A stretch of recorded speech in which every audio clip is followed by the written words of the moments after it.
Dear friends, कैसे हैं आप सब। उम्मीद करती हूँ कि आप लोग बहुत अच्छे होंगे। सबसे पहले अपने हर बढ़ते हुए सब्सक्राइबर को थैंक्स कहती हूँ, जिनकी वजह से मुझे आगे बढ़ने का मोटिवेशन मिलता है। रिक्वेस्ट है आपसे कि मेरे वीडियो को शेयर भी कर दीजिए ताकि ताकि वॉच आवर्स कुछ ज़्यादा बढ़ सकें और सब्सक्राइबर की संख्या में भी कुछ वृद्धि हो सके। तो फ्रेंड्स, अब मैं अपने वीडियो को आगे बढ़ाती हूँ। टाइटैनिक आज भी 110 साल बीतने के बावजूद लोगों के जहन में है।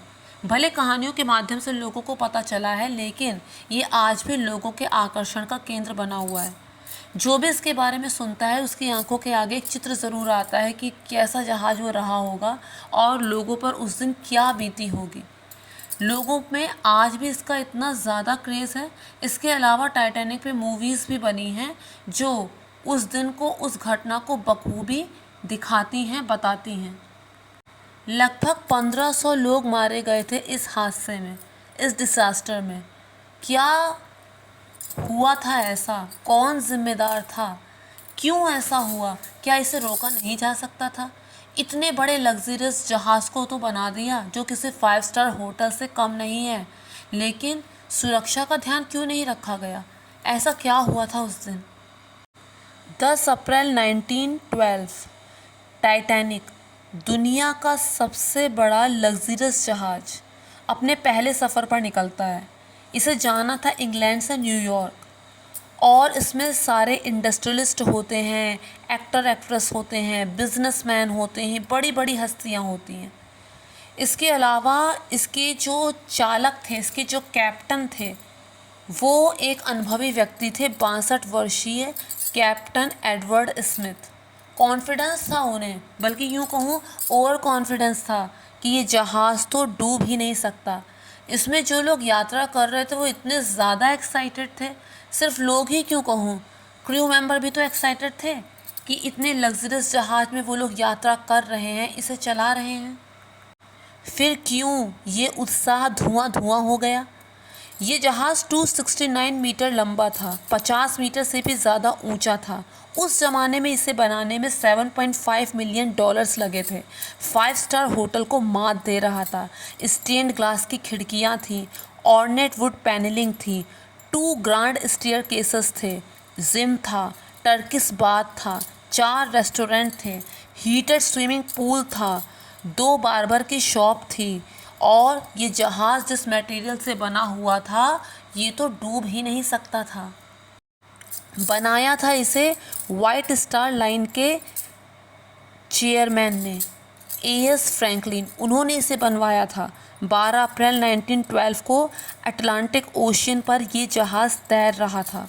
आइस वार्निंग उससे मिलनी शुरू हो गई थी, उसे आइस वार्निंग मिल रही थी कि आइस का पहाड़ हो सकता है, जिस वजह से इसने 2 बार अपना रास्ता भी बदला था। बस नहीं बदली थी तो अपनी स्पीड। क्यों नहीं बदली थी अपनी स्पीड? क्योंकि कंपनी की तरफ से बहुत ज़्यादा प्रेशर था। वो ये दिखाना चाहते थे कि ये केवल लग्जरियस जहाज़ ही नहीं है, ये केवल सबसे बड़ा और सबसे खूबसूरत जहाज़ ही नहीं है, बल्कि ये सबसे तेज़ भी है, और ये इतने कम समय में अपने सफ़र को पूरा कर लेगा। इस चीज़ पर तो उन्होंने बखूबी ध्यान दिया, पर नहीं ध्यान दिया इस चीज़ पर कि इस जहाज़ का सुरक्षित लोगों को पहुंचाना भी तो उतना ही ज़रूरी है जितना कम समय में सफ़र तय करना ज़रूरी है। 40 किलोमीटर प्रति घंटा की रफ्तार से ये आगे बढ़ता जा रहा था, और 2 दिन बाद 14 अप्रैल को इसे 7 और वार्निंग मिलती हैं। 14 अप्रैल की रात को मून, चंद्रमा आकाश में नहीं आया था, जिस वजह से विजिबिलिटी बहुत ही कम थी। और जहाज में टॉप पर एक छोटा सा जगह आप समझ लीजिए वो होती है, जिसमें 2 ऑफिसर बैठाए जाते हैं, 2 क्रू मेंबर बैठाए जाते हैं, जो दूर तक की विजिबिलिटी लेते हैं कि अगर आइस बर्ज हो तो वो लोग फ़ौरन घंटी बजा के इन्फॉर्म कर दें। वहाँ पर उन दोनों को बैठाया गया था।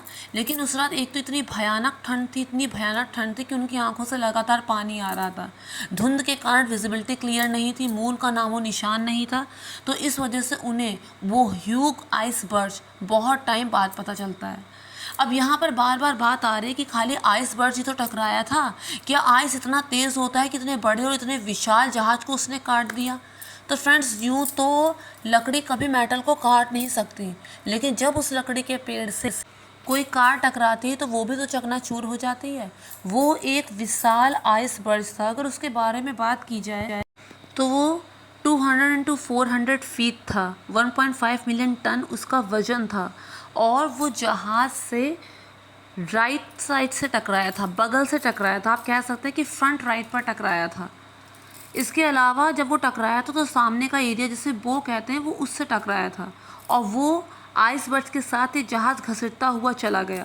जहाज़ की मेन बॉडी में होल हो गए। कैप्टन स्मिथ और जो इसके आर्किटेक्ट थे जिन्होंने इस जहाज़ को बनाया था, उन्होंने तुरंत ही देखा कि कितना नुकसान हुआ है, तो उन्हें ये पता चला कि डबल बॉटम हल यानी कि 2 लेयर्स लगी हुई थी इस जहाज़ में, कि अगर एक लेयर इसकी ख़त्म भी हो जाए तो दूसरी लेयर के सहारे ये जहाज़ चलता रहे। 16 कंपार्टमेंट्स में इस जहाज़ को डिवाइड किया गया था। इसके हल को 16 कंपार्टमेंट में डिवाइड किया गया था कि अगर 4 कंपार्टमेंट में भी पानी भर जाएगा तो भी इस जहाज़ को कोई फ़र्क नहीं पड़ेगा, ये वैसे का वैसा चलता रहेगा। लेकिन पानी भर गया 6 कंपार्टमेंट में, यानी कि अब तो ये तय हो गया था कि इस जहाज़ को डूबने से हम नहीं बचा सकते, ये जहाज़ डूब कर रहेगा। इसके बाद क्रू मेंबर ने फटाफट से डिस्ट्रेस सिग्नल भेजे, आसपास रेडियो पर डिस्ट्रेस सिग्नल भेजे कि अगर हमारे आसपास कोई जहाज़ हो तो वो हमको बचाने के लिए आ जाए। 20 मिनट तक वो लगातार डिस्ट्रेस सिग्नल भेजते गए, लेकिन कोई रिस्पॉन्स नहीं आया।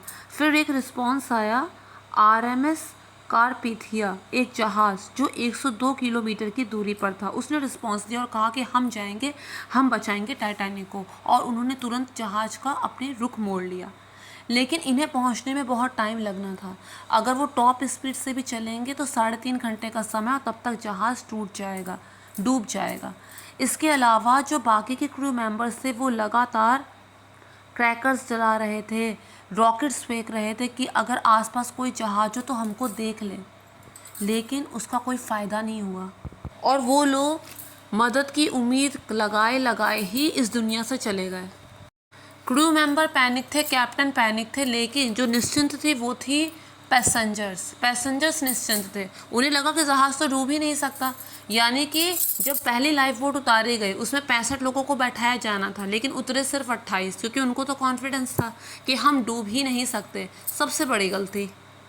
जब जहाज़ डूबने लगा, जब जहाज़ टिंट होने लगा, तब उन्हें लगा कि हाँ सच में खतरा है। और उसके बाद क्या हुआ, उसके बाद अफरा तफरी मच गई। लाइफ बोट में बैठने के लिए लड़ाई झगड़े होने लगे। कुछ लोगों ने तो अपने आप को भाग्य के हवाले छोड़ दिया, कुछ लोगों ने ज़बरदस्ती लाइफ बोट में कूदने की कोशिश की, तो कुछ लोगों ने अपने आप को गोली मार ली कि तड़प तड़प के ठंडे पानी में मरने की बजाय ये अच्छा है कि हम लोग एक ही सांस में मर जाएं। लोग प्रार्थना करने लगे, रोने लगे, चिल्लाने लगे कि कोई तो मदद के लिए आओ, कोई तो हमें बचाओ, लेकिन वहाँ पर तो उनके सुनने वाला कोई था ही नहीं। लेकिन फ्रेंड्स, ये एक बात बाद में निकल कर सामने आई कि सिर्फ 37 किलोमीटर की दूरी पर एक और जहाज़ था। आइसबर्ग की आखिरी सूचना उसी ने दी थी रेडियो के थ्रू, लेकिन उसके बाद उसने क्या किया था, अपना रेडियो ऑफ कर दिया था। इसलिए ऑफ कर दिया था क्योंकि उन्हें रात में ट्रैवल नहीं करना था। उन्होंने सोचा कि विजिबिलिटी क्लियर नहीं है तो हम रात में ट्रैवल करने का रिस्क नहीं उठाएंगे, जगह जगह आइसबर्ग है, इसलिए हम रात में ट्रैवल नहीं करेंगे। जब विजिबिलिटी क्लियर होगी तो हम अर्ली मॉर्निंग ट्रैवल करेंगे। तो रेडियो उन्होंने ऑफ कर दिया था, जिस वजह से डिस्ट्रेस सिग्नल तो उसे मिल नहीं पाए, लेकिन साथ में जो क्रैकर्स और रॉकेट्स वो फेंक रहे थे। जब क्रू मेंबर ने देखा कि कहीं कोई मुसीबत तो नहीं है, वो लोग बाबा क्रैकर्स फेंक रहे हैं, रॉकेट्स फेंक रहे हैं, आखिर इतनी रात को ऐसा हुआ क्या है। तो कैप्टन ने कहा, अरे नहीं, वो तो उसमें अमीर लोग हैं बहुत, तो वो इस तरह से जश्न मना रहे होंगे, इसलिए क्रैकर्स वो जला रहे हैं, और ये कोई डिस्ट्रेस सिग्नल नहीं है। अगर एक बार उस बात को सीरियस ले लिया होता, या फिर रेडियो ऑन करके एक बार पूछ लिया होता कि कहीं कोई दिक्कत तो नहीं है, तो इतनी बड़ी घटना को टाला जा सकता था। फ्रेंड्स, उसकी तो गलती थी, बहुत बड़ी गलती थी। उसी टाइम पे रेडियो वो ऑन करके अगर बात कर लेता एक बार, अगर इस तरह से उसे हल्का सा भी अंदेशा था, तो ये घटना ना घटती। लेकिन साथ ही गलती कुछ और लोगों की भी थी, अकेले उसे तो जिम्मेदार नहीं ठहराया जा सकता। सफिशिएंट लाइफ बोट्स क्यों नहीं थी उस जहाज़ पर जो होनी चाहिए थी? क्यों मान लिया कि कभी नहीं डूबेगा? चलो मान भी लिया, लेकिन एहतियात के तौर पे सफिशिएंट लाइफ बोट्स क्यों नहीं रखी गई? लाइफ बोट्स उसकी आधी भी नहीं थी जितने उसमें लोग थे, जितने की ज़रूरत थी उसकी आधी लाइफ बोट्स भी वहाँ पर नहीं थी।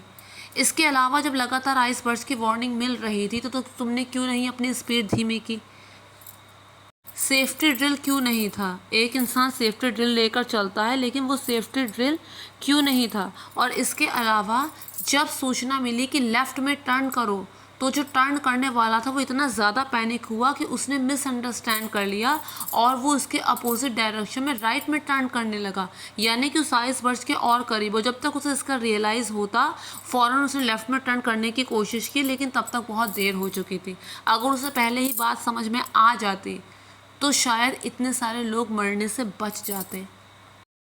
दोपहर में कैप्टन जो था वो वार्निंग लेकर गया, लेकिन जो कंपनी का आदमी वहाँ पर मौजूद था उसने उस वार्निंग को छिपा लिया कि ये वार्निंग क्रू मेंबर तक नहीं पहुँचनी चाहिए, नहीं तो वो स्पीड धीमी कर देंगे, जो हमारा टारगेट है वो पूरा नहीं हो पाएगा। ये सारी वजह है टाइटैनिक के डूबने की। फ्रेंड्स, टाइटैनिक इतना फैसिनेटिंग था, लोग इतना इसके बारे में जानना चाहते थे, इतने उत्सुक थे कि किसी और ने सोचा कि हम एक टाइटैनिक 2 बनाएंगे, बिल्कुल सेम टू सेम वैसा ही, जैसे उसमें जो चीज़ें थी बिल्कुल वैसे ही इस टाइटैनिक में भी रखी जाएंगी। लेकिन अगर टाइटैनिक बिल्कुल वैसा ही बनेगा जैसा 110 साल पहले से था, तो उसमें ना तो टेलीविज़न होगा ना कोई वाईफाई होगा, तो फिर ऐसे टाइटैनिक को भला कोई क्यों यूज़ करेगा, जिस वजह से वो मामला रफा दफा कर दिया गया। वो चीज़ आगे बढ़ ही नहीं पाई। फ्रेंड्स, आत्मविश्वास होना चाहिए और डर डर के कभी आगे बढ़ा नहीं जाता, ये बात भी सच है। लेकिन अगर सेफ्टी मेजर की बात करें तो एहतियात तो बरतनी पड़ती है ना, सपोज तो करना पड़ता है ना कि अगर ऐसा हो जाए तो उसके लिए हमारे पास सुरक्षा कवच क्या है, तो उस चीज़ का ध्यान तो रखा जाता है जहाँ पर इतने सारे लोगों की ज़िंदगी दांव में पड़ी हो। -2 डिग्री सेल्सियस था उस पानी का टेम्परेचर जब टाइटैनिक टिंट हुआ। वो बीच से टूट गया, लोग डूबने लगे। जो तैरना जानते थे वो भी -2 डिग्री सेल्सियस टेम्परेचर की वजह से फ़ौरन मर गए। लाइफ बोट्स में जो लोग निकाले गए खाली वही लोग बच पाए। उनको उस 3.5 घंटे लेट जो जहाज़ पहुंचा था वो बचाकर उन लोगों को ले तो गया, लेकिन बाकी के 1500 लोग मारे गए। इसके बाद बहुत सारे सुधार किए गए, आइस पेट्रोल बनाए गए कि जो आइसबर्ग की वार्निंग है वो फ़ौरन के फ़ौरन मिलती रहे, उसे गंभीरता से लिया जाए। और इसके अलावा लाइफ बोट के विषय में भी तगड़े कानून बनाए गए कि जितनी ज़रूरत है उतनी लाइफ बोट्स तो होनी ही चाहिए।